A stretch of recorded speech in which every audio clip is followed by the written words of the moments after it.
주시는 하나님 말씀 보시겠습니다. 자, 여호수아 17장입니다.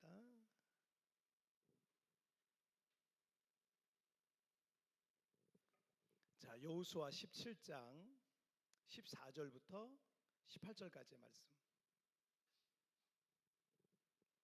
자, 여호수아 17장 14절부터 18절까지의 말씀. 한 절씩 교독할 때 제가 14절 말씀 먼저 봉독해 올리겠습니다. 요셉 자손이 여호수아에게 말하여 이르되 여호와께서 지금까지 내게 복을 주심으로 내가 큰 민족이 되었거늘 당신이 나의 기업을 위하여 한 제비 한 분깃으로만 내게 주심은 어찌함이니까 하니 여호수아가 그들에게 이르되 내가 큰 민족이 되므로 에브라임 산지가 내게 너무 좁을진데 브리스 족속과 르바임 족속의 땅 살림에 올라가서 스스로 개척하라 하니라.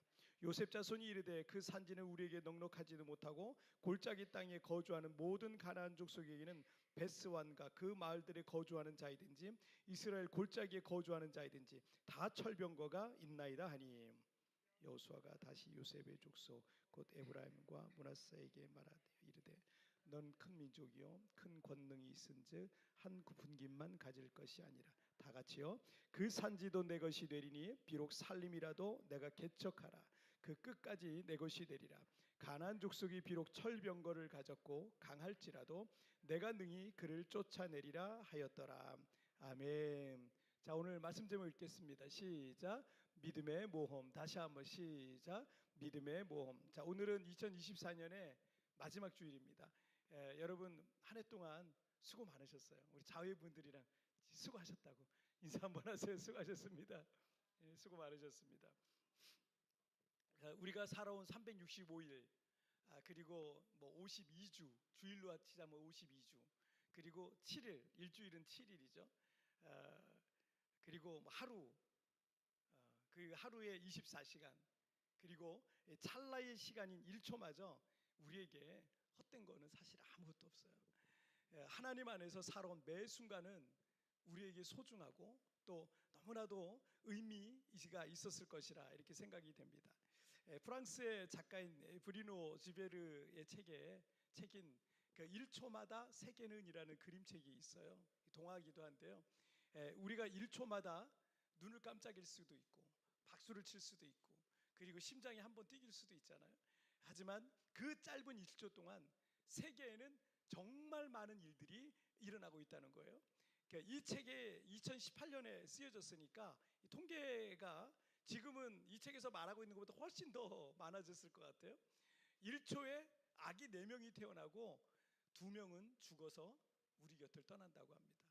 1초마다 비행기가 한 대가 뜨고 한 대는 활주로에 내린대요. 1초마다 문자 메시지가 전 세계에서 무려 20만 건이 오고 간대요. 20만 건. 그리고 7천 통의 이메일이 오고 간다고 합니다. 1초마다. 그리고 1초마다 자동차는 45만 킬로를 이동하는데 여러분 1초에 45만 킬로를 이동하는데 이 거리는요 지구에서 달까지 가고도 남을 수 있는 엄청난 거리라고 합니다. 1초마다 책은 14권이 팔리고요. 그리고 같은 1초 동안 스마트폰이 40대가 팔린답니다. 책보다 스마트폰이 한 3배가 더 팔리는 거예요. 1초마다 그런 일이 있어요. 1초마다 인터넷으로 4,000건의 쇼핑이 이루어지고 있고요. 그 1초에 화물 280톤이 컨테이너를 타고 바다를 오고 간다고 합니다. 그리고 1초마다 나무 40그루가 베어지고 그리고 32그루의 나무가 심겨진다고 합니다. 그리고 그 1초 동안 지구는 여러분 잘 아시죠? 지구가 이 공전을 하잖아요. 공전할 때 1초에 30km를 이동을 합니다. 1초에 딱 30km를 이동하고요. 그리고 빛은 1초에 지구를 7바퀴 반을 이동을 하고 있습니다. 여기서 불이 딱 켜지는 순간 이게 지구를 7바퀴만 도는 거예요. 그 1초 사이에 대형 사고를 면하는 사람도 있을 거고요. 그 1초 차이로 죽음을 맞는 사람도 있을 겁니다. 우리가 대수롭게 생각하지 않는 1초라는 이 시간에도 엄청난 일들이 이루어지고 만들어지고 있다라는 거죠. 우리 모두에게는 같은 시간이 주어지는데 이 시간을 어떻게 쓰는가 하는 것은 하나님께서 우리에게 주신 몫이에요. 이제는 우리에게 주어진 거예요. 그래서 에베소서 5장 16절에서 세월을 아끼라 때가 악하니라 라고 이렇게 말씀하셨어요. 세월을 아끼라는 말을 이 헬라의 원어적 의미는요, 기회를 사다라는 뜻이에요. 기회를 사다. 자, 1초의 시간, 하루의 시간, 우리에게 주어진 인생이라는 시간을 계속 허비하는 사람이 있는가 하면 어떤 이들은 그 작은 시간조차 귀하게 여기는 사람도 있는데 그들에겐 그 시간이 또 다른 인생의 기회를 어떻게 해요? 사는 시간이 되는 거예요. 그 시간이. 자, 1초, 1시간. 그렇게 하루하루가 모여서 1년, 2024년, 오늘 우리 52주를 우리가 그렇게 살았습니다. 우리에게 새로운 기회들 앞에 우리가 서 있었던 시간이기도 하고요. 또 우리에게는 새로운 인생의 모험을 했던 시간이기도 했습니다. 특별히 우리는 믿음으로 삶을 살아내는 믿음의 모험가들입니다. 자, 지난 1년을 정리하면서 우리가 새로운 2025년을 맞는 우리에게 새로운 기회들, 새로운 인생의 모험들이 여러분 앞에 기다리고 있습니다. 자, 우리 첫 번째 주제 한번 볼까요? 시작. 불리한 조건을 넘어라. 다시 한번 시작. 불리한 조건을 넘어라. 이스라엘 백성들의 역사는 마치 우리 인생의 역사와 같아요. 그리고 우리 신앙의 여정과도 같습니다. 그래서 우리 신앙의 여정과 이스라엘의 역사를 이렇게 비교해서 읽으면, 성경을 읽으면 훨씬 더 이해가 좀 빠를 겁니다. 특별히 이스라엘이라는 민족이 하나의 가문이나 부족이 아니라 비로소 하나의 어떤 민족으로 형성이 된 거는요, 아브라함 때도 아니에요, 이삭 때도 아니에요, 야곱 때도 아니에요. 하나의 그때까지 야곱의 아들들까지도 그냥 부족이었어요. 그런데 이것이 하나의 부족이 아니라 하나의 어떤 민족으로서 형성된 것은요, 그들이 430년간 애굽에서 종노릇 할 때, 노예 생활을 할 때, 외국에서 이집트에서 종노릇 할 때였습니다. 어떤 민족이 나라가 되려면 뭐가 있어야 돼요? 국민이 있어야 되겠죠? 그다음 뭐가 있어야 돼요? 땅이 있어야 돼요. 그다음 또 뭐가 있어야 돼요? 주권이 있어야 되는 거예요.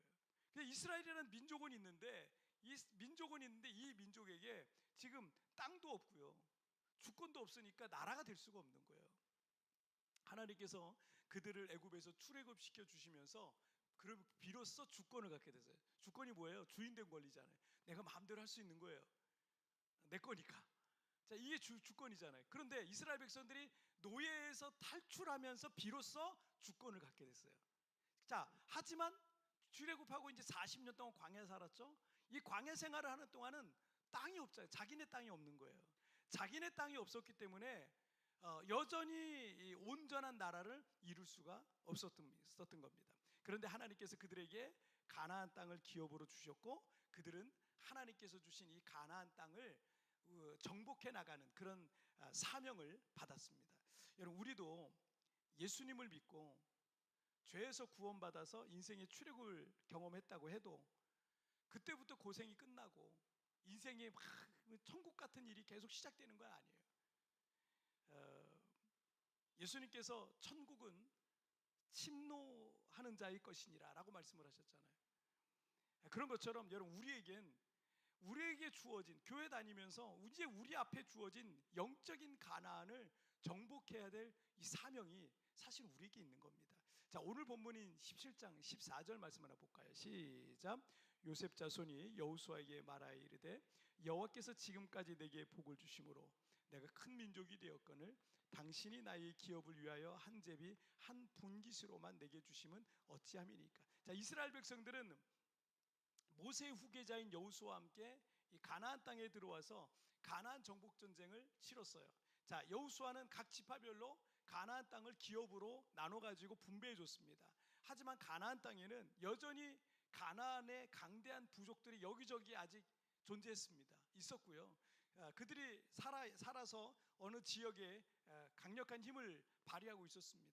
자, 이스라엘의 어떤 지파 사람들은요, 자신들이 받은 기업에 대해서 불평했어요.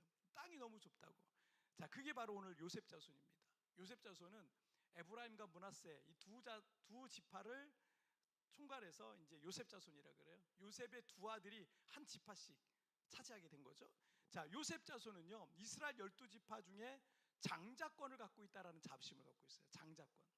오래전 그들의 조상인 야곱이 12아들 중에 요셉에게 그 장자권의 축복을 했기 때문에 전통적으로 이스라엘 12지파 중에 요셉 지파, 특별히 이제 에브라임 지파죠, 그런 자부심을 크게 갖고 있습니다. 그래서 요셉 자손들은 자신들은 좀 더 특별한 대우를 받아야 된다. 왜냐하면 장자권을 갖고 있을 경우에 그 장자권은 2배를 받게 돼 있어요. 유산의 2배를. 고대 사회에서 자기는 좀 특별한 대우를 받아야 되고 땅도 더 큰 땅을 받아야 된다고 생각했는데, 지금 기업으로 받은 땅이 너무나 좁다고 불평하고 있는 겁니다. 자, 15절 보실게요. 시작. 여호수아가 그들에게 이르되 내가 큰 민족이 되므로 에브라임 산지가 내게 너무 좁을진데 브리스 족속과 르바임 족속의 땅 살림에 올라가서 스스로 개척하라 하니라. 자, 불마른들은 이 여호수아는 그들에게 기업으로 받은 땅이 좁다고 생각된다면 이 가나안의 부족들이 있는 살림에 올라가서 개척해라 라고 말하죠. 자, 16절도 볼게요. 시작. 요셉 자손이 이르되 그 산지는 우리에게 넉넉하지도 못하고 골짜기 땅에 거주하는 모든 가나안 족속에게는 베스완과 그 마을들에 거주하는 자이든지 이스라엘 골짜기에 거주하는 자이든지 다 철병거가 있나이다 하니. 자, 요셉 자손은 여호수아가 말해준 그 땅에 대해서 안 되는 이유, 불가능한 이유들을 나열하고 있죠. 자, 그들은 그곳은 우리에게 넉넉하지도 않고 그곳에 거주하는 가나안 족속들은 모두 다 강하다. 그리고 그들은 다 철병거가 있다. 철제 무기를 갖고 있는 거예요. 이렇게 말하고 있는 겁니다. 지금은 요즘으로 말하면 그들은 굉장히 좋은 탱크들을 갖고 있는데 우리는 그런 비견할 만한 무기가 없습니다. 이런 거랑 똑같은 거예요. 당시는 이 청동기 시대에서 철기 시대로 넘어가는, 지금부터 3000년 전입니다. 청동기에서 철기 시대로 넘어가는 시기였는데 이 가나안 족속들은 이미 철기를 다루고 만들 수 있었기 때문에 아직까지 청동기 무기들만 갖고 있었던 이스라엘 백성들 입장에서는 그들이 두려웠던 거예요. 청동기하고 이 철기하고 싸우면 철기가 세니까 청동기가 다 부러지는 거예요. 다 깨지는 거예요. 상대가 안 되는 거예요. 그러니까 두렵다는 거예요. 오늘날의 그 미국이 세계 최강대국이 된 이유 중에 하나는 이 광활한 미국 서부 광야를 개척해 나가던 프론티어 정신 때문에 그래요.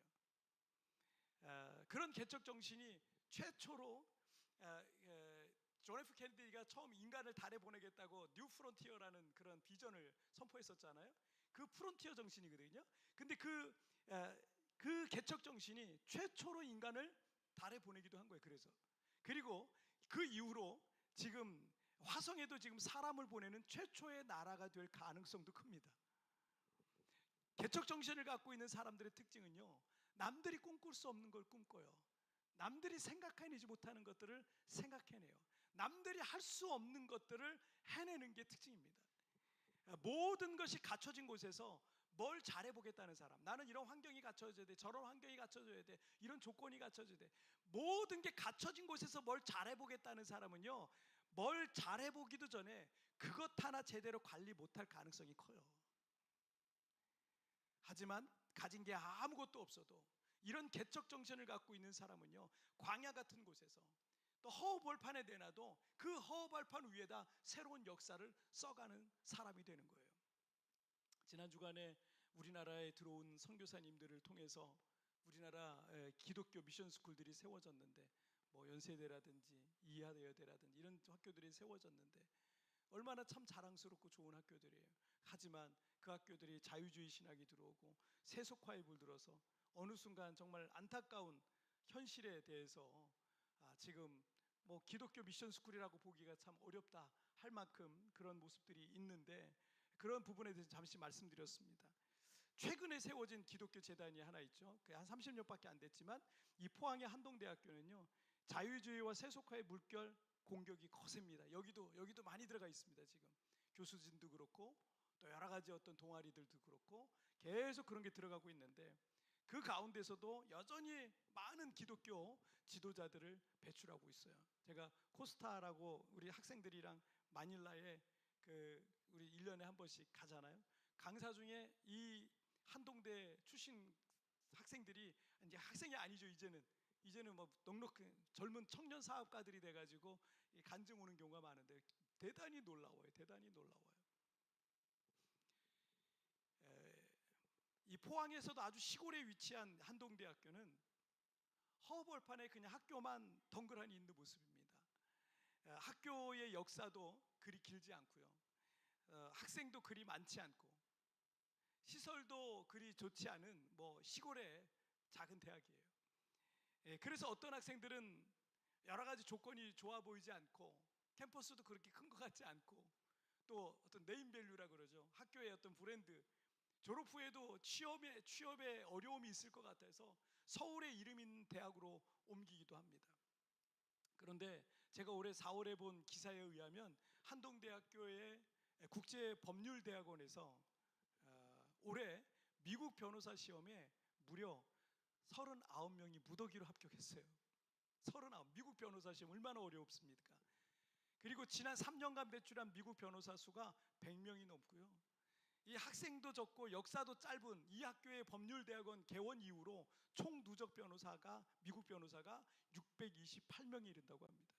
그리고 졸업생 대비 그 법률 로스쿨에 나온 그 한동대학교 로스쿨에 나온 학생들 73% 이상이 미국 변호사 시험에 합격한답니다. 믿음의 사람들은요, 환경과 조건 그리고 배경 같은 것에 연연하지 않습니다. 아니, 오히려 어렵고 힘든 상황과 내게 불리한 여러 가지 조건들이 있을 때 영적으로 믿음의 사람들은 더 강해져요. 더 자극을 받습니다. 요셉 자손이 안 되고 할 수 없고 불가능한 조건들을 말하면서 불평하고 있는 그 모습이 혹시 우리의 모습은 아닙니까? 진짜 믿음의 사람들은 믿음으로 불리한 조건들을 넘어서는 겁니다. 그 허벌판에서 그 광야에서 새로운 역사를 써가는 거예요. 아니, 모두가 안 된다고 하는 그 자리에서 새로운 간증거리를 만드는 것입니다. 하나님의 살아계심을 증명해내는 사람들인 것입니다. 자, 우리 두 번째 주제 보실까요? 시작. 너는 생각보다 강하다. 다시 한번 시작. 너는 생각보다 강하다. 자, 우리가 살아가야 할 인생은 만만하지 않습니다. 우리가 예수님을 믿고 산다고 해도 크게 다르지 않아요. 하나님은 공의로우시고 공평하신 분이시지만 우리가 살아내야 될 세상은 공평하지 않습니다. 우리는 불의한 세상을 살면서 수많은 불합리하고 부조리한 그런 모습들, 이런 모습들을 봐야 되고 억울한 일들을 겪기도 할 겁니다. 정직하고 진실하게 살아가는 자보다 도리어 악한 자들의 형통을 우리는 지켜보면서 살아가야 될지도 모릅니다. 여러분, 우리의 삶은 믿음의 모험과 같아요. 모험이라는 말을 한자를 보니까 무릅쓸 모에다가 험할 험자를 쓰고 있어요. 그러니까 위험을 무릅쓰고 어떤 일을 한다라는 뜻을 갖고 있어요. 우리가 살아내야 될 세상에는 많은 위험이 도사리고 있어요. 우리 자녀들이 앞으로 살아내야 될 그 세상 순간순간에는요, 많은 위험들이 도사리고 있습니다. 우리가 이 세상을 피해서 산속에 들어가서 살 것이 아니라면 세상에서 우리는 그 모험을 해야 되는 거예요. 위험을 무릅쓰고 믿음으로 그 믿음의 모험을, 그 여정을, 삶을 우리가 살아내야만 하는 것입니다. 하지만 그런 믿음으로 삶을 살아내려고 하는데 막상 내가 딱 상대해야 될 그 상대가 나보다 너무 강한 거예요. 내가 도저히 이길 수가 없는 상대인 거예요. 내가 싸워봤자 100% 패배할 것 같은 그 두려움과 절망감이 나를 사로잡을 수도 있어요. 이런 경우에 우리는 위험을 무릅쓰고 믿음의 모험을 포기하게 되는 거죠. 자, 17절 말씀을 한번 보실까요? 다 같이요. 시작. 여호수아가 다시 요셉의 족속 곧 에브라임과 므낫세에게 말하여 이르되 너는 큰 민족이요 큰 권능이 있은즉 한 분깃만 가질 것이 아니라. 자, 여호수아는 요셉 족속의 불평과 요구 조건을 듣고 바로 그들을 책망하지 않았어요. 오히려 너는 큰 민족이요 큰 권능이 있은즉 한 분깃만 가질 것이 아니라 라고 말하면서 그들이 누구인지, 그들 자신에게 어떤 능력이 있는지를 확인해 주고 있는 겁니다. 그러니까 여호수아는 너는 결코 약하지 않다는 거예요. 너는 생각보다 강하다는 거예요. 너는 얼마든지 할 수 있다는 거예요. 너는 더 큰 일도 할 수 있다라는 사실을 일깨워주고 있는 말씀입니다. 100년에 한 번 나올까 말까 하는 미국 NBA 프로농구의 레전드죠. 마이클 조던 아시죠? 20세기에는 마이클 조던이었어요. 근데 그 이후에 21세기라고 할 수 있을 것 같아요. 미국에 다시 한번 농구의 신드롬을 일으킨 인물이 골든 스테이트 워리어스라는 팀의 스테판 커리라는 선수입니다. 여기 필리핀 친구들도 이 골든 스테이트 워리어스 그걸 옷을 엄청 좋아하더라고요. 엄청 많이 입고 다니더라고요. 스테판 커리는 만년 꼴찌하던 이 골든 스테이트 워리어 팀을요 4번이나 우승을 시켰어요. 맨날 꼴찌했거든요. 64강 중에 맨날 꼴찌하던 팀이 이 워리어스 팀이에요. 그런데 이 팀을 4번이나 지금 우승을 시켰고요. 2022년 기준 NBA 역사상 3점 슛을 무려 3,000개를 넣은 최초의 선수가 됐습니다. 이렇게 많이 넣은 선수가 없는 거예요. 3,000개를 넣었습니다. 스테판 커리가 3점 슛이 주특기인 이유가 뭔지 아세요? NBA 농구 선수들은요 보통 다 키가 2m가 넘어요. 제가 사진 자료 하나 가져왔는데 다 저래요. 가운데 있는 선수가 스테판 커리예요. 조그만 선수가. 근데 사실 작진 않거든요. 190은 되잖아요. 대학 2학년 때 187이었대요. 188, 뭐 자료마다 조금씩 다른데 190은 가까이는 되잖아요. 근데도 저 정도 차이가 나는 거예요. NBA 선수들이 워낙 거인들만 있으니까. 세계 최고의 리그니까. 근데 이 웬만한 농구 선수들이 다 2m가 넘는 이 미국의 특별히 NBA 이 프로 농구에서 스테판 커리는 190이 안 되는 그 키를 가지고요. 아무리 슛을 던져도 큰 키 선수들의 블록킥에 다 막혀버리는 거예요. 그냥 손버터 딱 하면 다 막혀버리는 거예요. 슛을 넣을 수가 없는 거예요. 그래서 아무도 막을 수 없도록 저 중앙에서 멀리서 공을 던지는 연습을 한 거예요. 그리고 더 높이, 왜냐하면 블로킹에서 막으면 안 되니까. 다른 선수들은 요 정도 각도로 던지는데 스테판 커리는 이렇게 높은 각도로 던져요. 그리고 더 빨리 와서 수비를 보기 전에 그냥 받자마자 그냥 바로 쏩니다. 이거를 매일 1,000개씩 연습했대요. 1,000개씩. 매일 1,000개씩. 그리고 어느 순간 세계 제1의 3점 슈터가 된 거예요.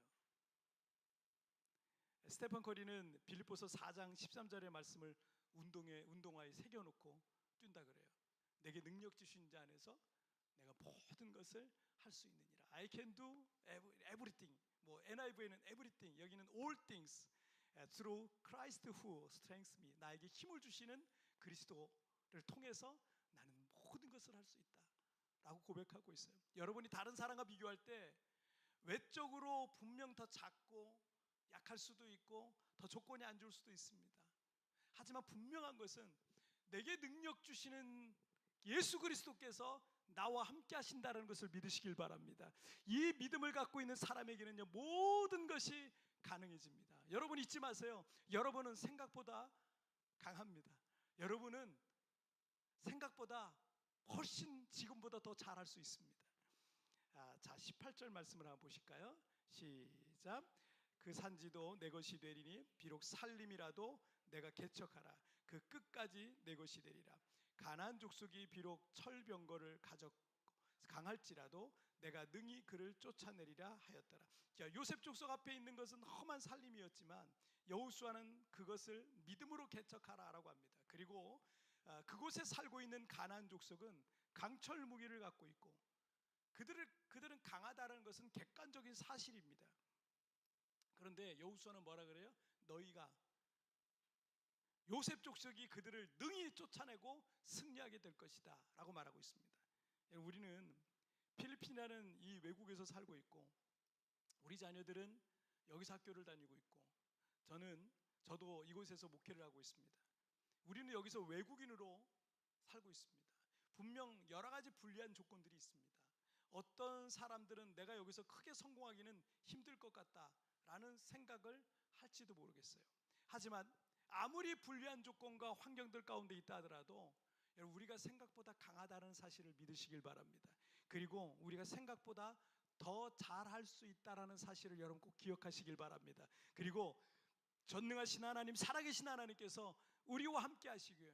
그리고 내게 더 큰 능력을 더하여 주셔서 나로 하여금 그것을 능히 이루실 것을 여러분 믿으시길 바랍니다. 이 불모지와 같은 곳에서 내 인생에 꽃이 피고 새로운 인생의 전성기가, 믿음의 전성기가 시작될 것입니다. 모험이라는 말 자체가 위험을 무릅쓰고 하는 어떤 일이에요. 여러분, 위험을 무릅쓰지 않으면 여러분 우리가 뭘 할 수 있겠어요? 우리가 인생을 살아가면서 손해가 되고 위험한 일 피하는 게 상책일 겁니다. 하지만 믿음의 모험은요, 얘기가 달라져요. 왜냐하면 우리가 믿는 하나님께서 나의 큰 능력이 되실 것이기 때문입니다. 그래서 우리는 골리앗 앞에도 서게 될 거고요, 홍해를 가르기도 할 거고요, 인생의 여리고도 무너뜨리게 되는 놀라운 역사가 일어나는 줄 믿습니다. 자, 오늘 말씀 정리해 볼게요. 오늘 두 가지 말씀 나눴어요. 읽겠습니다. 시작. 불리한 조건을 넘어라, 너는 생각보다 강하다. 다시 한번 시작. 불리한 조건을 넘어라, 너는 생각보다 강하다. 예, 그렇습니다. 우리가 2024년 1년을 살았어요. 1년 52주 주일 예배를 드렸는데, 여러분, 우리 앞에 있는 인생은요, 공평하지 않습니다. 만만하지 않습니다. 그런데 우리에게 있는 인생은 모험과 같아서 때로는 여러 가지 힘들고 불편하고 어려운 상황들이 우리 앞에 있을 거예요. 근데 그걸 다 피하잖아요. 나는 그냥 온실 속의 화초처럼 사는 거예요. 근데 하나씩 극복하고 하나씩 싸워나가기 시작하면 어느 순간 나는 더 강해지고 있어요. 그리고 무엇보다도 전능하신 하나님, 살아계신 하나님, 스테판 커리처럼 내게 능력 주시는 그 하나님 안에서 내가 모든 걸 할 수 있다라는 그 믿음 가지고 여러분 나아가시길 바랍니다. 어느 순간 나는 광야에서 허허벌판에다가 새로운 역사를 써가고 하나님의 살아계심을 증명하는 그런 하나님의 사람이 돼 있을 줄 믿습니다. 우리 찬양